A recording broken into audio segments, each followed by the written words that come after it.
and dynamism and energy in the Congress party. This is what I hope to bring to and through my campaign. I have a vision for the Congress, for the internal reorganization of the Congress, which I will be sending to every one of the 9,100 and odd delegates. We have just received just now the list of delegates, and we are also going to seek as much information so we can get them our message and seek their support. Today, the nomination papers I have submitted reflect the extraordinarily wide range of support that has been extended voluntarily to me by our party workers across the country. In the very limited time available between the collection of the nomination forms and their submission today, we have been able to complete 5 forms which have already been submitted, 50 signatures, and we are about to submit a 6th form before 3 o'clock, which will take the total to 60. And these represent party workers from a dozen states in India. Despite some of the challenges of getting the physical form to distant parts of the country and bringing it to us in time, which is why one of the forms is late, we are very pleased that we have signatures of party colleagues from Kashmir to Kerala, from Punjab to Nagaland, with Bihar, Jharkhand, Tamil Nadu, and many other states, including Uttarakhand, represented in this form. So I want to say to all of you, I am here to be the voice of all these party workers. And I hope that my campaign will appeal to them and will represent a way forward for the party. We are issuing this by all means that we can to our party workers, and today we have a copy for each of you, which explains how we hope to rejuvenate the party, to decentralize the organization of the party, to reimagine the role of our headquarters in order to empower the grassroots, to reiterate the core ideology of the party. We'll have it in English and Hindi. To broaden participation, to reinvigorate our election management, to focus on youth. The youth are the future, and youth are already the majority in our country. A bigger role for women, reaching out to industry and professionals whom we need to take India forward in this century, and finally, a return to the ethos of politics as social work between elections. We are not just a machine for winning elections every 5 years. We must serve the people of India. तो मैं आप लोग से ये कहना चाहता हूँ कि मैं आज जाके मेरे नॉमिनेशन पत्रिका दे दिए मधुसूदन मिश्र जी से को 50 दस्तखत मैं अभी सबमिट किया हूँ।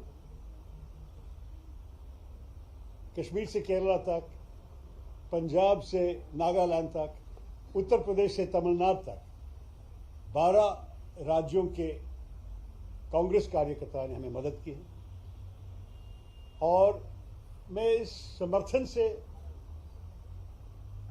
पार्टी को भी दिखाना चाहता हूं कि मेरी आवाज़ एक व्यक्ति की आवाज़ नहीं है। मैं अकेला चला था, जैसे मैंने मजरू सुल्तानपुरी के प्रसिद्ध शायरी को कोट करके आपको दिखाया। मैं अकेला चला था, लेकिन लोग आते रहे, चलते मेरे साथ और कारवां बनते गए। तो इसलिए मैं उनके समर्थन के साथ आज नॉमिनेशन फाइल किया, और ये 50-60 होने वाला है, क्योंकि एक और फॉर्म हम तो हर इलाके से लेके आ रहे हैं। 3 बजे के पहले हम एक और फॉर्म भी सबमिट करेंगे, और इसके साथ हमारी उम्मीद है कि कांग्रेस मजबूत बने और कांग्रेस पार्टी इस देश के आगे ले जाएं। 21वां शताब्दी एक बहुत महत्वपूर्ण समय है भारत के भविष्य के लिए। हमने देखा है कि कुछ सालों से बहुत चीज़ें ठीक नहीं चल रहे हैं हमारे देश में। भाजपा के सरकार नोट निरोध लेके आए, आपको याद है, डीमोनेटाइजेशन, नोटबंदी। उसके बाद आपको याद है कि हमें एक बहुत बुरी रिकॉर्ड तक गिरना पड़ा कि हमारे इतिहास में सबसे बड़ी बेरोजगारी, क्योंकि जब तक हमने आंकड़े मेंटेन किए सरकार में, इतनी बड़ी बेरोजगारी कभी नहीं हुई है। और आजकल महंगाई जो आम आदमी महसूस कर रहे हैं, हम सब जानते हैं कि हमारे देश को एक बदलाव चाहिए और कांग्रेस मेरे ख्याल में होनी चाहिए बदलाव की पार्टी। तो ये सब कह के मैं आपका प्रश्न लेने के लिए तैयार हूँ। ये हिंदी में भी है और आपको हिंदी और अंग्रेजी में जिस भाषा आप चाहते हैं हम दे सकते हैं। देखिए, ये घोषणा पत्र आपको पता है कि ये 9,100 जो वोटर्स हैं, ये कांग्रेस पार्टी कार्यकर्ता डेलीगेट्स हैं, ये उनके लिए है। देश के बारे में कांग्रेस पार्टी की बहुत सोच है और देश के बारे में हम बहुत कहेंगे, लेकिन अभी इस चुनाव में हम पार्टी के भीतर किस किस्म के प्रगति लेके आने चाहते हैं, ये इस घोषणा पत्र में है। हम चाहते हैं कि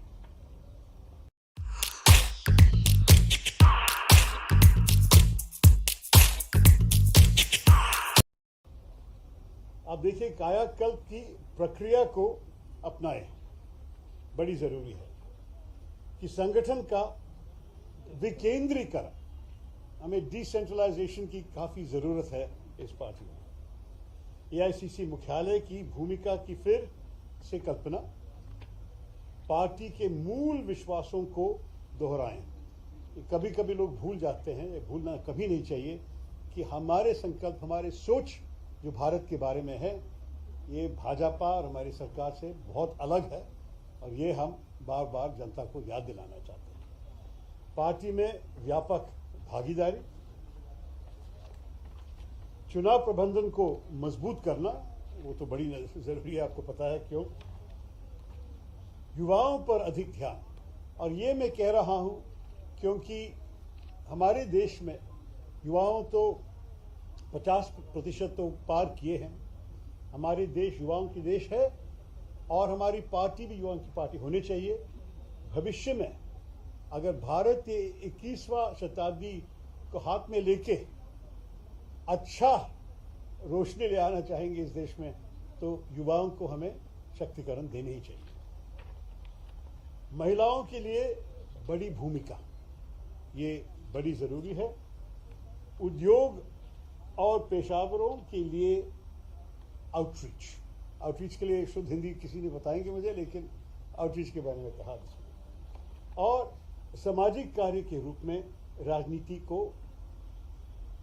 राजनीति के लोकाचार पर लौटे, क्योंकि कांग्रेस पार्टी, आपको पता है कि कुछ लोग सोचते हैं कि इलेक्शन लड़ने की एक मशीन है, लेकिन हर चुनाव के बीच में बहुत काम है जनता के साथ।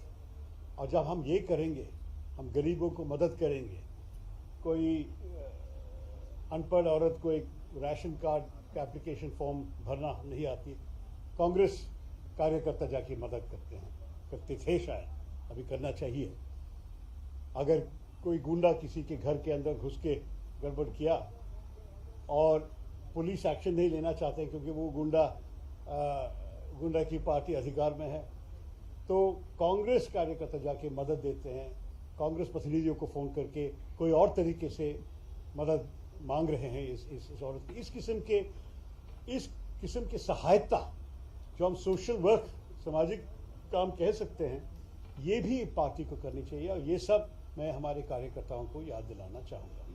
तो ये सब करके मैं मेरे क्रेडेंशियल्स को अभी कार्यकर्ताओं के सामने रख रहा हूँ। और अंत में मैं एक और बार धन्यवाद कहना चाहता हूँ कांग्रेस अध्यक्ष सोनिया गांधी जी से। मैं उनसे मिला हूँ, राहुल गांधी जी से भी और प्रियंका गांधी जी से भी। वो लोग कहें कि चुनाव पार्टी के लिए अच्छा है, कि पार्टी को मजबूत करेंगे, क्योंकि लोग हमारे जैसे आप कर रहे हैं, आप ध्यान देंगे हमारे पार्टी को। और मेरे ख्याल में इस ध्यान से कांग्रेस का संदेश और लोगों के मन में और हृदय में पहुंचेगा। ये सब कह के मैं आपका प्रश्न लेने के तैयार हूं। सर, ये सवाल है कि माना जा रहा है खड़गे जी ऑफिशियल कैंडिडेट हैं, ये माना जा रहा है। सर एक minute ma'am, Let's take one. अच्छा, Alan, you conduct it. Okay. Sir, Digvijay Singh drops out from the Congress presidential post. Even you have any plan that you will withdraw your nomination, sir? But why would I take the trouble to file a nomination today? Why would I welcome the support of so many Karyakartas? As I said, 60 people from around the country are supporting me. Why would I do that in order to withdraw? You must understand, this is not, मैं हिंदी में कह सकता हूँ आपको, ये तो एक युद्ध नहीं है। पार्टी के अंदर सहयोग, दो सहयोगी अगर उनके कल्पना लोगों को दिखाना चाहते हैं, उनके संकल्प के बारे में वो बताते हैं कार्यकर्ताओं को, ये तो कोई शत्रु दुश्मनी की बात नहीं है। खड़गे साहब तो मैं बहुत सम्मान देता हूँ, मैं उनके साथ काम किया हूँ, 5 साल लोकसभा में वो लीडर ऑफ द ऑपोजिशन रहा, और अगर वो आज फाइल करेंगे 3 बजे के पहले जैसे आप लोग कह रहे हैं, तो मैं उनको वेलकम करूँगा, स्वागत करूँगा। ये अच्छी बात है, क्योंकि मेरे ख्याल में पार्टी के लिए कई उम्मीदवार चाहिए। मेरे ख्याल में श्री त्रिपाठी झारखंड से आके वो भी साइन किए, तो 3-4 उम्मीदवार अगर है, मेरे ख्याल में पार्टी के लिए अच्छा है, क्योंकि चुनाव में चॉइस मिलनी चाहिए लोगों को। दूसरी बात यह है, एक और प्रश्न में जवाब देने दीजिए। The other point I wanted to stress, you said specifically about whether I withdraw. I will not let down the workers from around the country who have gone out of their way to extend their support to me. They have invited me to contest as their representative, and when they ask me and they sign the papers, they sometimes travel long distances to give me their signatures. I am not going to disappoint them by pulling out. So one addition to that question. One second. Has been dropped by the party, and it has been said that Kharge is the main lead or the main support. He's getting the main support from the party. आपको इसमें क्या कहना है कि खड़गे को main face बताया जा रहा है कांग्रेस पार्टी की तरफ से? That is the basic thing that is coming. That now Kharge is a more stronger candidate. What do you have? Listen, the Congress president has assured me that the Congress party has no official candidate, and that the Gandhi family will stay neutral in this race, and that they welcome as many candidates coming forward as possible.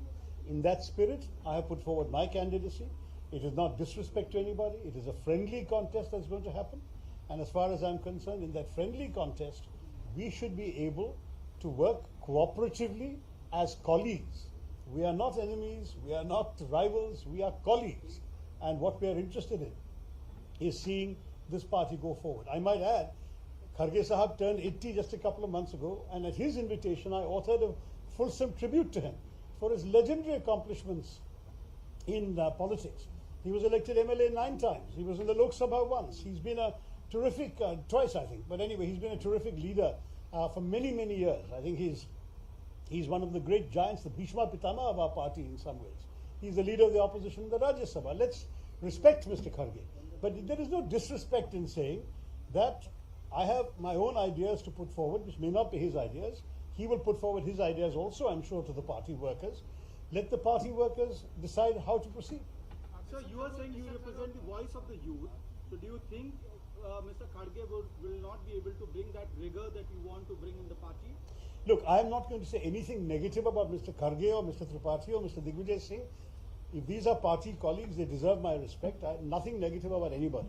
But I believe that, there is certainly an option that those who would like to continue the status quo, business as usual, will not be inclined to vote for me, because I represent change, I represent a different approach, I represent a vision to take the party forward in a different way.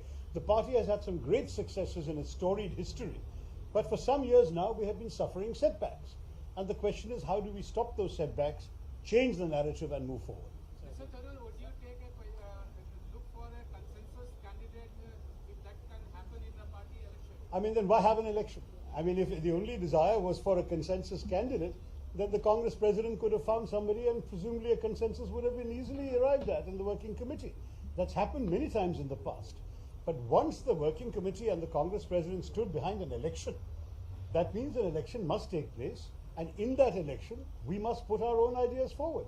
So I'm not, at this point, looking for, I don't think the party is looking for a consensus. If some colleagues want that, good for them, but I'm not necessarily one of those. Sir आपने अपने manifesto में लिखा कि आपका एक need आपके लिए कि सत्ता का संगठन का विकेंद्रीकरण है, डिसेंट्रलाइजेशन भी होना चाहिए।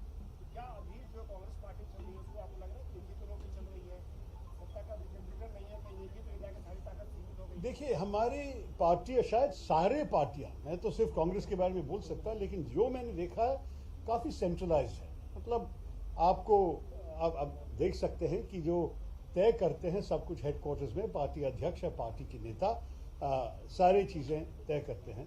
अगर एक उदाहरण दे दूं तो आजकल हमारे पार्टी में एक डिस्ट्रिक्ट कांग्रेस कमेटी, मतलब जिला कमेटी का अध्यक्ष का नाम भी दिल्ली में कांग्रेस पार्टी का अध्यक्ष अप्रूव करने की जरूरत है।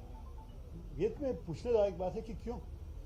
अगर आपको राज्य में एक प्रदेश कांग्रेस कमेटी अध्यक्ष है जो आपने अपॉइंट किए, जिस पे आपको भरोसा है, उनको तय करने दीजिए कि कौन उनके साथ अच्छी तरह काम करेगा, और उनके काम करने के बाद अगर काम ठीक नहीं हुआ, अगर हमारे चुनाव में या दूसरे उदाहरण होंगे कि रिजल्ट ठीक नहीं है, तब प्रदेश नेता को बदल लीजिए। लेकिन जब उनको आपने काम दिया है, उनको मेरे ख्याल में उसके साथ ये अधिकार भी दे दीजिए कि अपना काम पूरी करने के लिए सारे रिसोर्सेज वो तय करेगा।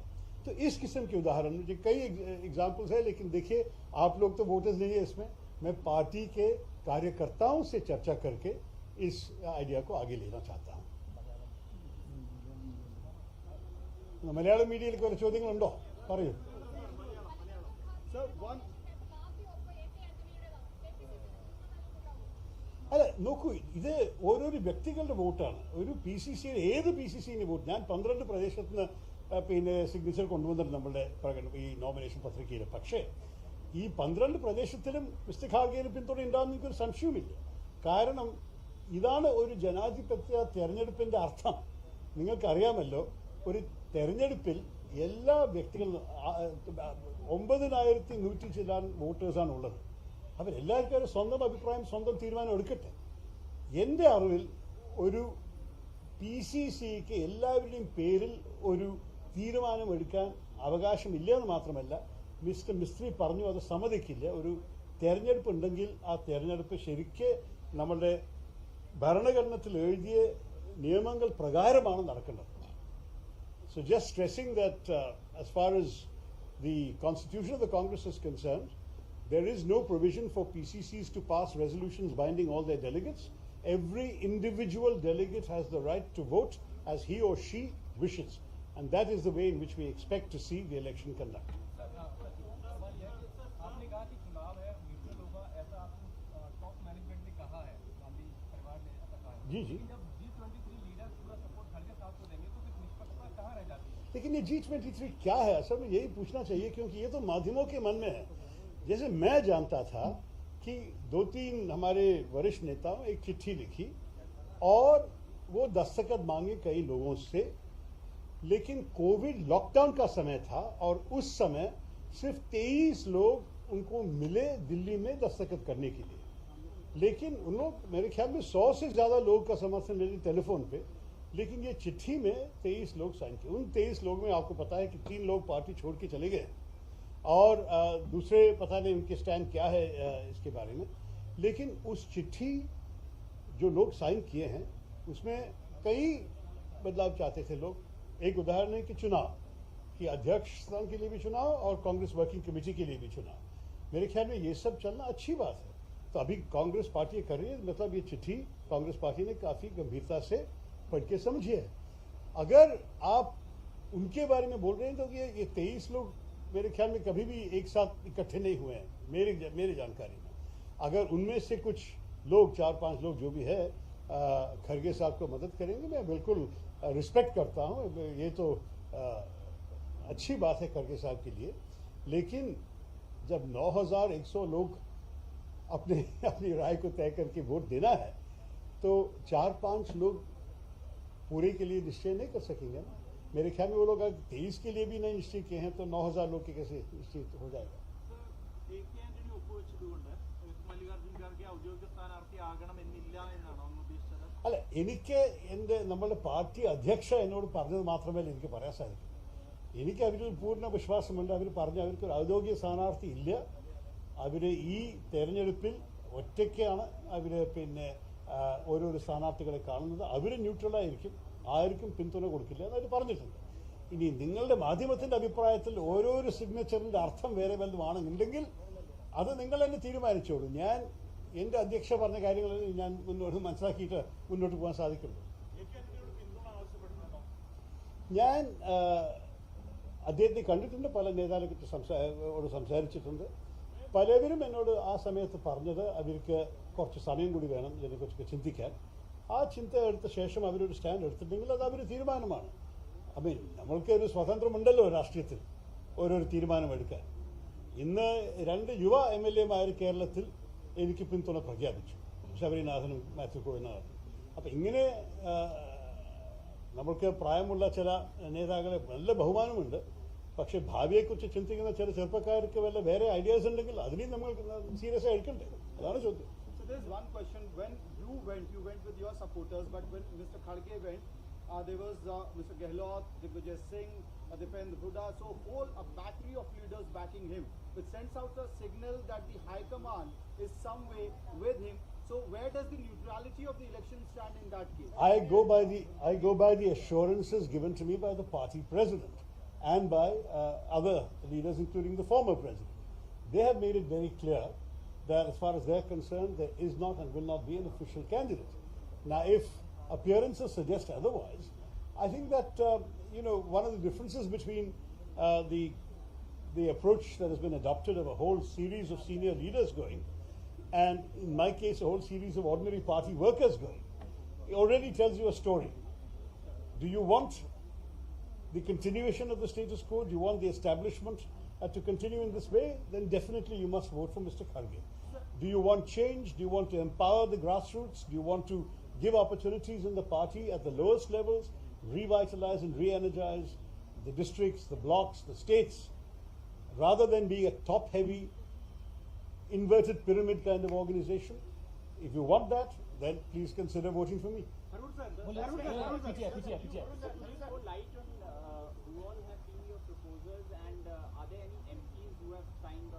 There are indeed a few MPs. I think at this stage, until the scrutiny of the forms is complete tomorrow and all candidates accepted, I don't think that I will be revealing any names. I've told you how many states, I've told you how many signatures. The scrutiny is tomorrow, we'll see. But there are MPs from at least 4 states. There are a number of ex-MPs and young MLAs. There are a number of party workers. And we've had some fairly senior figures. We've had a very senior General Secretary who has signed. We have in Kerala, the senior most Congress person in my district has signed, former MLA, but also somebody who has held every senior position in the party. So there are people with seniority also with me, but the bulk of my signatures are from regular Karyakartas.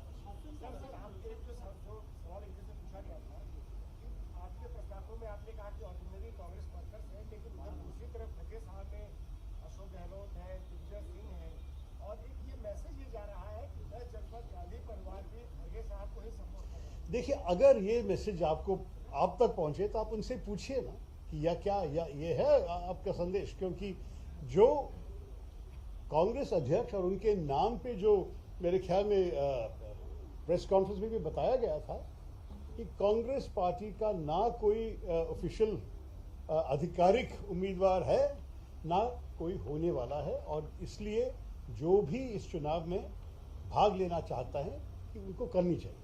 तो मेरे ख्याल में अगर ये है उनका position, अगर आपके ख्याल में पोजीशन बदल गए हैं तो आप पूछिए उनसे. जब तक उनकी तरफ से एक अनाउंसमेंट नहीं है कि उनका पोजीशन बदल गया, मेरा अध्यक्ष के जो भी मुझे कहा है इसका पूरा विश्वास और भरोसे से आगे जा रहा है. देखिए, खड़गे साहब तो हमारे बहुत वरिष्ठ नेता है और वो लीडर ऑफ द ऑपोजिशन रहा है लोकसभा में, अभी लीडर ऑफ द ऑपोजिशन है राज्यसभा में. वो हमारे पार्टी के अंदर वैसे भी मेरे ख्याल में अगर आप एक टॉप 3 के बारे में सोचेंगे तो ये तीनों में एक जरूर खड़गे साहब ही है. तो मेरे ख्याल में वो तो जैसे पार्टी चला अब तक चला है, मेरे ख्याल में ऐसे ही वो आगे लेना चाहेंगे। वो कैंडिडेट ऑफ कंटिन्यूटी कहा जाएगा। मैं इस किस्म का काम संगठन में नहीं किए हैं। मैं जो कर रहा हूं आजकल, मैं एक अलग किस्म की सोच पार्टी के कार्यकर्ताओं के सामने रखना चाहता हूं, और ये है मेरे ये पत्रिका। आप पढ़ के देख लीजिए कि क्या क्या है मेरे आइडियाज डिटेल में, और मैं उनके साथ चर्चा करके तय करूँगा। लेकिन आप किस तरीके से देखते हैं कि रातों रात में पोस्टिंग होती है, दिग्विजय जी को ड्रॉप कर दिया जाता है, सडनली खड़गे जी के नॉमिनेशन को कर दिया जाता है? How do you look at it? Because suddenly overnight late night meeting happens and then Digvijay Singh in the morning has What do you want me to say? What do you want me to say? I am not going to comment on things that happen beyond my ken, beyond my involvement. मैं तो ना उस वक्त थे उस meeting में, मैं तो मुझे कोई पता नहीं कि क्या क्या बातचीत हुई। मुझे सिर्फ ये मालूम है जो मुझे डायरेक्टली कहा है, और मैं हमारे जो पार्टी का अध्यक्ष है, बहुत सोनिया गांधी जी तो हम बहुत सारे बहुत रिस्पेक्ट करते हैं। मेरे ख्याल में आगे जाने के लिए मुझे फुल फेथ में मैं आगे जा रहा हूँ। सर, आपने कई मौके पर प्रधानमंत्री के अच्छे कामों की तारीफ की थी। एक तो तारीफ से आपका ऑब्स्टेकल बन सकती है, प्रधानमंत्री की तारीफ की, और अगर आप अध्यक्ष बन जाते हैं तो सिलसिला तब भी जारी रहेगा। देखिए, आपको देखना चाहिए कि किस किस विषय पे मैंने तारीफ की। मैं तो जो प्रधानमंत्री के और भाजपा के जो पॉलिसीज के खिलाफ मैंने बोला है और लिखा है किताबों, मतलब आपको पता है कि पैराडॉक्सिकल प्राइम मिनिस्टर लिखा मैंने इस सरकार की राजनीति के बारे में। अभी जो अस्मिता का संघर्ष निकला है हिंदी में, जो बैटल ऑफ बिलोंगिंग अंग्रेजी में पिछले साल, तो मैं जितना लिखा भाजपा के खिलाफ और हमारे प्रधानमंत्री को मतलब सख्त निंदा करके, मैं कहूँगा कि ज़्यादा लोग नहीं हैं हमारी पार्टी में या विपक्ष में जनरली जो इतने किए हैं। लेकिन ये भी सच है कि कुछ बातों के लिए जब अच्छे काम करते हैं जो हमारी पार्टी भी कर सकते थे, मैं उनको बिल्कुल अप्रिशिएट करने के लिए तैयार हूँ। आपने सर उसमें एक लाइन और सुनिए, मैं दो उदाहरण देता हूँ। तो आप कभी नहीं देखे होंगे कि मैं जो वो उनके कुछ पॉलिटिकल स्टेटमेंट्स या माइनॉरिटीज़ के खिलाफ कुछ कह रहे हैं, उसके लिए कभी थाली नहीं बजा सकते हैं, हम बिल्कुल क्रिटिकल हैं। लेकिन जब वो इंटरनेशनल योगा डे करवाते हैं, ये अच्छे भारत के लिए मैं इसको तारीफ की। स्वच्छ भारत लेके आए, स्वच्छता तो महात्मा गांधी जी की स्कीम था। मैंने कहा उनको अप्रिशिएट करने के बाद मैं ये भी कहा कि ये फोटो आप पे रिड्यूस नहीं होनी चाहिए। अगर प्रेस कॉन्फ्रेंस के प्रेस के लिए आप एक दो चीज़ें करके चले जाएंगे तो देश ठीक नहीं होगा। स्वच्छता बड़ी ज़रूरी है, और मैं उसके बाद क्रिटिसाइज भी किया है कि स्वच्छता में काफ़ी प्रगति नहीं हुई। तीसरी उदाहरण है वो वर्ल्ड सूफी कॉन्फ्रेंस और वर्ल्ड बुद्धिस्ट कॉन्फ्रेंस। ये मेरे ख्याल में भारत का सॉफ्ट पावर के लिए बहुत अच्छा है, क्योंकि हमारे देश में हर किस्म के मज़हब के लोग हैं, और इसलिए हम लायक है दूसरे लोगों को यहाँ लेके आके कॉन्फ्रेंस करने के लिए। ये मेरे ख्याल में अच्छा लगा। लेकिन अनफॉर्चुनेटली एक बार हुआ और उसके बाद ना कोई वर्ल्ड सूफी कॉन्फ्रेंस भारत में हुआ है ना कोई वर्ल्ड बुद्धिस्ट कॉन्फ्रेंस। मैं पूछना चाहता हूँ कि और अंतिम चीज़ मेरे ख्याल में और कोई उदाहरण नहीं मिलेंगे आपको मैं तारीफ करने वाले। अंतिम चीज़ मैंने जो तारीफ किया था उनके भाषण, ने कहा कि बहुत अच्छा भाषण, उनका भाषण जो देते हैं हिंदी में। मैंने सोचा कि हाँ, मुझे लग रहा है कि अटल जी से भी बेहतर, मतलब सब लोग कहते थे कि वो नंबर 1 था। लेकिन मैं उसी लफ्ज़ क्या कहा, भाषण देने में बहुत अच्छा है, लेकिन उसको इम्प्लीमेंटेशन करने में ज़मीनी तरीके में क्या फ़र्क लेके आए। भाषण सुन के लोग जाते हैं, लेकिन अभी भी उनको क्या रोज़गार मिले हैं? अभी भी उनका मतलब जो जब शॉपिंग करने के लिए जाते हैं उनको कुछ सब्जियां खरीदने के लिए उनके जेब में जितने पैसे काफ़ी हो जाते हैं, ये सब भी पूछने लायक है। अगर मोदी जी भाषण अच्छे देते हैं तो हम बहुत तारीफ कर सकते हैं भाषण को, लेकिन अगर उनके पॉलिसीज, उनके नियम जो हों जो देश के लिए करते हैं वो ठीक नहीं कर पा रहे हैं, तो उसके जो हम क्रिटिसाइज कर रहे हैं उसको भी आप देख लीजिए। सर, बीजेपी की तरफ से आरोप लग रहा है कि एंटी हिंदू स्टेटमेंट देने वाले नेता ही कैंडिडेचर लिस्ट में फीचर कर रहे हैं। पहले आपका नाम था, दिग्विजय सिंह जी का नाम था और खड़गे साहब का नाम था। दिग्विजय सिंह है नहीं उस लिस्ट में हालांकि। देखिए, मेरे ख्याल में मैं दिग्विजय सिंह के नाम पे नहीं बता सकता हूं, क्योंकि वो खुद मेरे ख्याल में बहुत विश्वास भरे हुए हिंदू है। लेकिन मैं हिंदुइज्म के बारे में जो किताब लिखे हैं, अगर उसके अंदर वो एक भी एंटी हिंदू स्टेटमेंट देख लेंगे, मुझे दिखाने बोलिए बीजेपी को। मेरे एक बहुत जो विजन है हिंदुइज्म के बारे में, जो मेरी ज्ञान है हिंदुइज्म के बारे में, मैं स्वामी विवेकानंद जी से पढ़ के समझा हूँ, महात्मा गांधी जी से, आदि शंकरा से, और मैं जो हमारी स्पिरिचुअल टेक्स्ट से कोट करके लिखा है, मेरे ख्याल में इस किस्म के हिंदुइज्म जो है ना, हिंदुत्व शब्द नहीं इस्तेमाल कर रहा हूँ क्योंकि हिंदुत्व को एक राजनीतिक अर्थ दे दिए हैं लोग। मैं सिर्फ ये कहूँगा कि हिंदू धर्म सबको स्वीकार करने वाले धर्म है। स्वामी विवेकानंद का वो शिकागो वाले भाषण में उन्होंने कहा था, I am proud to speak to you of our religion that teaches not only tolerance but acceptance. जो हिंदुत्ववादी जाके किसी के सिर पे मार के कहते हैं कि तुम हमारे टीम में नहीं हो, ब्रिटिश फुटबॉल हुलिगन्स करते थे, ये हिंदुइज्म नहीं है। हिंदू धर्म में हम सबको सम्मान देते हैं, सबको इज्जत देते हैं, और हम चाहते हैं कि वो हमें भी इसी तरह के सम्मान हमें दें। तो ऐसे ही हमारे देश में एक साथ रहना चाहिए। तो मेरे ख्याल में ये जो एंटी हिंदू बात है बहुत आसान करने के लिए, लेकिन उसको साबित करने के लिए उनको बोलिए। लास्ट क्वेश्चन ഞാൻ ആരുടെ പേര് പറഞ്ഞിട്ടില്ലല്ലോ. അല്ലല്ല, ഒരു സീനിയർ നേതാവ് തിരുവനന്തപുരം ഡിസ്ട്രിക്റ്റിൽ പിന്നെ എൻ്റെ പ്രകടന പത്രിക ഒപ്പിട്ടുണ്ട്. പക്ഷെ ഞാൻ പറഞ്ഞില്ലേ, സ്ക്രൂട്ടിനി കഴിയുന്ന വരെ എനിക്ക് ആരുടെയും പേരെടുക്കാൻ ആഗ്രഹമില്ല. Last question.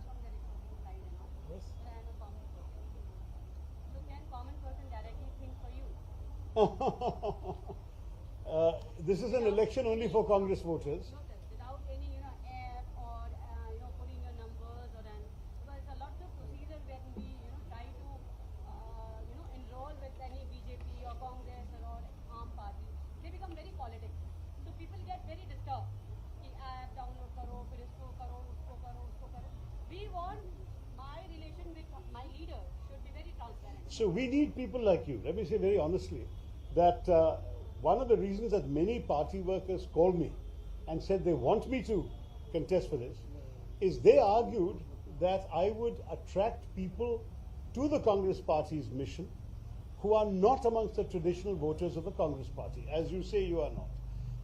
Ordinary people who care about the future of the country but who did not vote for the Congress in 2014 or 2019, we need them back. We are not going to surrender them permanently to the BJP.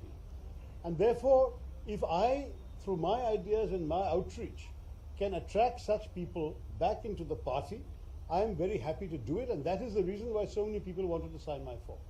Unfortunately, 2 successive elections, we had 19%. We know we have to crack that ceiling. Where are the extra votes going to come from? Who can bring them?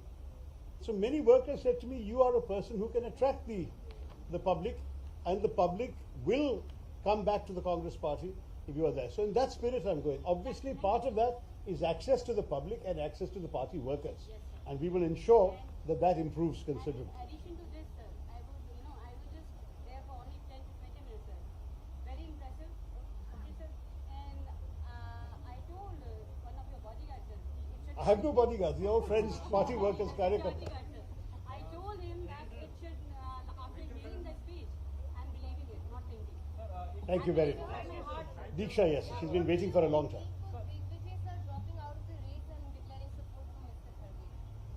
No, as I said earlier, I think the same question was asked in Hindi.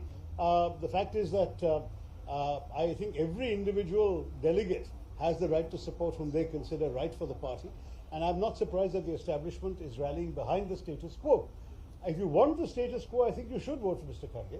If you want change and progress in the party with an eye to the rest of the 21st century, then I'm hoping that I'll stand for that change.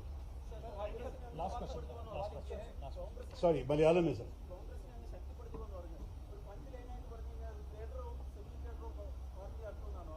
അല്ല അതല്ല ശക്തി കൊടുക്കണം. നിങ്ങൾ എൻ്റെ ഈ പത്രിക ഒന്ന് വായിച്ച് നോക്കിയാൽ നിങ്ങൾ മനസ്സിലായി. അതൊരു പ്രകടന പത്രിക പറയാൻ സാധിക്കില്ല, പാർട്ടിയുടെ അകത്ത് മാത്രമാണെങ്കിലും പാർട്ടിയെ നമ്മളുടെ സാധാരണ പ്രവർത്തകർക്ക് അവർക്കൊരു ഒരു ഒരു ഒരു ശക്തി അവർക്ക് തോന്നിയാൽ, അവരുടെ ഓരോരോ തീരുമാനത്തിനും ഒരു കുറച്ചുകൂടി അധികാരം കൊടുത്താൽ എല്ലാ തീരുമാനവും ഡൽഹിയിൽ തന്നെ എടുക്കണം എന്ന് ആ നിയമത്തിന് മാറ്റിയാൽ നിങ്ങൾക്കറിയാമല്ലോ ഒരു വരി റെസൊല്യൂഷൻ പാസ്സാക്കിയിട്ട് എല്ലാം കോൺഗ്രസ് അധ്യക്ഷൻ തീരുമാനിക്കട്ടെ എന്ന് പറയണ രീതിയാണ് നമ്മുടെ പാർട്ടിയിൽ.